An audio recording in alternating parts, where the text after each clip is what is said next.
Good morning, good afternoon, good evening, wherever you are. I'm your host, FD for Sage5.tv, and welcome to the Crash Portfolio Stress Testing. We are going to drill down into this portfolio to make sure we shake it from either angle and to make sure it is as robust as it can. And we're going to be challenging ourselves. So in this video, we want to try and give you guys a clean stress test to this Crash portfolio versus, say, BTC on the benchmark. And we're going to do this in a way a risk manager, not a shield, will do it. So you pay attention. If you think I was going to shield what we hold in here, or something else coming, I'll try and avoid false precision and instead focus on regime behavior, drawdown characteristics, and relative survivability, which is what actually matters in the current circumstance. But before I proceed with this video, guys, please know that I am not a financial advisor. If you do require financial advice, you know what to do. Please actually approach someone who's trained to give you financial advice. The content in this video is just for educational as well as entertainment purposes, and it's also not targeting UK audiences for obvious reasons. So what does stress testing versus BTC mean here when we're talking of the Crash portfolio? Well, BTC is the control asset. You're talking of deep liquidity, strongest reflexive bids, lowest narrative decay, and lowest long-term execution risk. This Crash portfolio is a high beta execution dependent basket. So the real question is not, can this beat BTC in a good market? Because you know, currently, even in these conditions, this portfolio is performing better than Bitcoin. Would you believe it? Our returns and stuff, they are higher than Bitcoin, which makes sense because we've been actively managing it. Almost anything can beat Bitcoin, of course. The real question is, what happens when BTC sneezes, stalls, or drops 20 to 40%? That's what you want to stress test now. That's where portfolios break.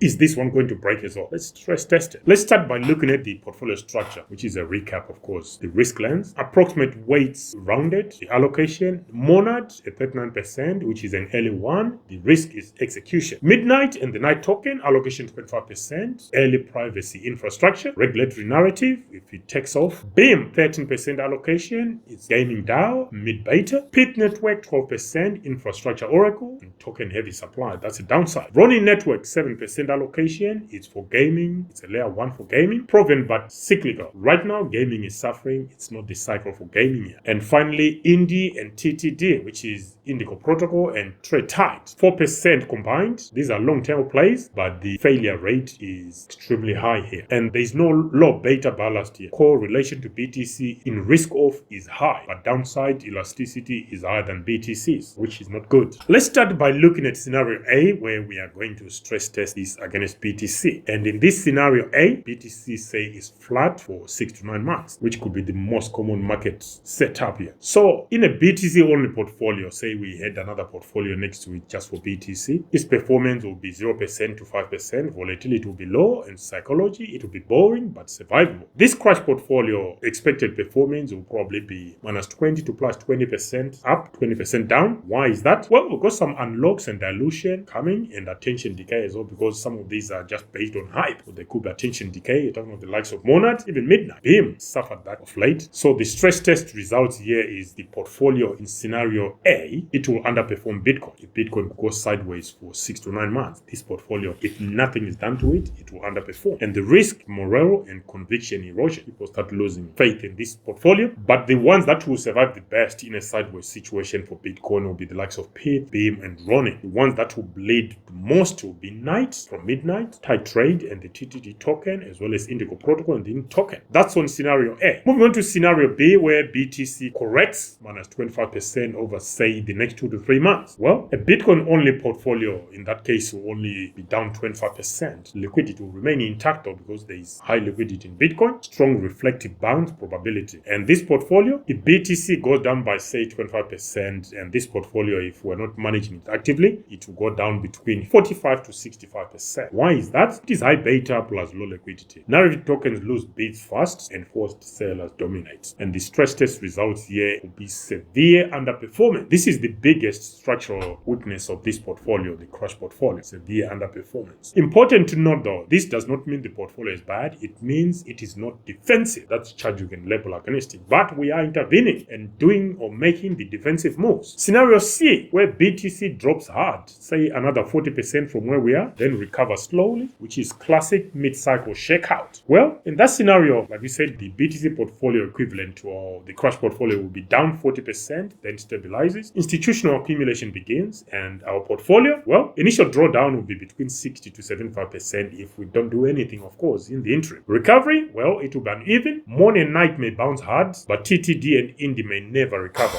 which is something we've been highlighting in this video, may it not recover. And the stress test results here is long recovery time, some permanent capital loss, and requires selective rebalancing, not passive holding. What have we been saying? We are actively managing this portfolio. So if you were trying to level an accusation towards us, that's what we've been trying to arrive at. I hope you are with us on this. Let's move on to scenario D, where BTC bull continuation from where we are. You're talking about, say, BTC increases by 50% to 100% from where we are. So BTC only portfolio will have increased by the same margin, 50% to 100%. Clean, linear upsides. But things are not always linear, are they? With our portfolio, the expected outcome will be an increase of between 150% to 400%. That's why we are doing this, what we are doing. And why will the increase by those margins? Well, we got Monad and Midnight, plus the gaming beta that may also explode. Small caps re-rate violently because less liquidity. As soon as liquidity returns, just pop, and portfolio convexity shows up. And the stress test results in that scenario will be it will outperform Bitcoin. This is the situation this portfolio is built for, where it outperforms Bitcoin when the market is heading upward. Now, some could be arguing, we haven't seen that during this current cycle. Some are actually calling this a bear market. Okay, to us it doesn't change anything. Well, it's been specific narratives and specific altcoins having the bull phase. That's what I'll call it. Moving on to scenario E, full euphoria, where BTC increases by say 150% plus, and altcoin mania comes along as well, and the Bitcoin only portfolio will experience strong gains, 150+%, and the opportunity cost versus altcoins will also be strong. And this crash portfolio will probably go up by 500% plus, which will be quite possible. One or two names will dominate returns, and volatility extreme but rewarding. And the stress test result here will be massive outperformance. It will outperform Bitcoin big time, but only if we actually take profits. Because one of the things is when things are good and projects are doing well, or sit back because they're enjoying seeing the numbers, not realizing if someone takes the profits for them, there won't be profits for them to take. So you need to take profits, people. Looking at the risk metrics, qualitative but honest, well, you got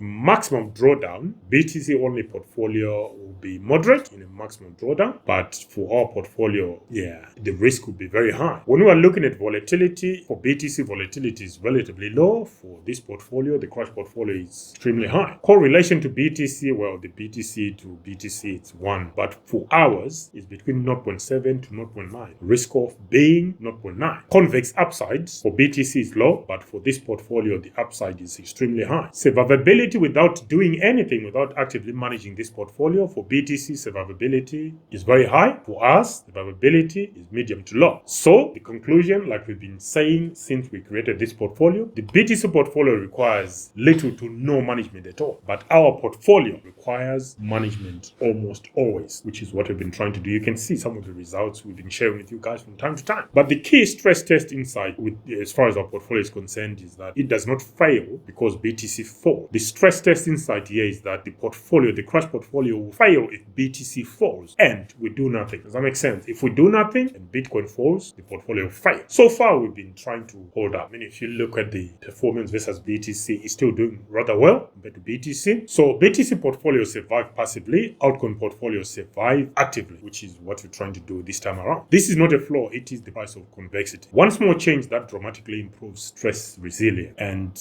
the question we asked ourselves earlier about not diverging too much from this portfolio, what will you do differently without changing the makeup of this portfolio? Well, let's try and add 10 to 15% BTC or ETH by trimming from the likes of Monad, maybe 5%, from Night 3 to 4%, from TTD and INDY, maybe 2 to 3%. The effect on stress test here will be worst case drawdown improves by 15 to 20%. We gain optionality to buy dips. We also reduce forced decision making. Importantly, the upside in scenario D and E barely changes. Downside survivability improves massively. That's how we'll be tweaking this portfolio. A BTC only portfolio is a tank. Crash portfolio is a racing car or an F1 car. F1 cars are designed to win races, or not all of them, but majority of them, even though they fail. But they can only do so if the driver knows when to brake, refuel, and pit stop before the tires shred. Right now, the crash portfolio beat BTC when the road is open, but loses badly in traffic or potholes. Potholes in traffic being macro conditions, short-term news, and stuff like that. But one small stabilizer in the likes of BTC or ETH, one profit-taking rule, and one willingness to rebalance turns this from a fragile high beta bag that into a disciplined asymmetric strategy. Those are my thoughts. What do you guys think about our stress test for our portfolio? Let us know in the comment section, guys. Until the next one, this is FD for SigFab.tv signing out for now. Bye.